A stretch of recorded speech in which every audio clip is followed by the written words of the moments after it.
Stonegate, blessings to you today. This is the last day of our election week reading plan, and we are in Luke chapter 15. And one of the things that we have been praying for you this week is that the greatest shaping force in our life would not be a news outlet, but the greatest shaping force in our life would be the Word of God, the Scriptures, the Bible, God's very words to us. And I hope that has happened to you this week, that the Word of God has shaped you and formed you more into the image of Jesus. And our last passage is Luke 15. And we wanted to end with this passage to really get you ready for the next couple of weeks in the life of our church.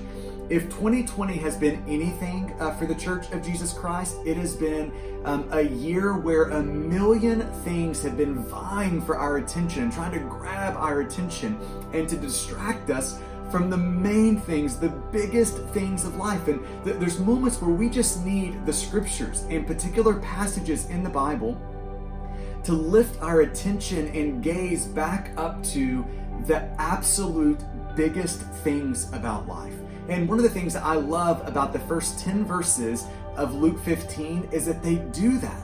They get our attention back on the biggest things of life. Luke 15, the first 10 verses, tell us two parables. One is of a man who has 100 sheep and he loses one of those sheep.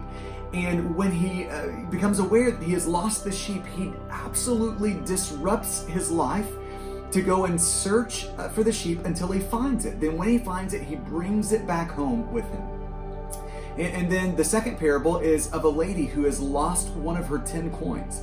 And once she has become aware that she has lost the coin, she turns her life upside down. She's turning on lamps. She's cleaning the house, turning her house upside down to be able to find that lost coin. Now, in a lot of ways, these parables say something about, and they're picturing for us the heart of God. We have a God who has a tender, seeking heart, willing to disrupt life to come and find us in our lostness. And this is the life of Jesus. When Jesus is defining what did he come on this earth to do, he defines it like this: I came to seek and save that which is lost. That is showing us the heart of God. And this is what these parables picture for us. And church family, don't we want to have that same heart in us? We want our heart to also be pictured in these parables.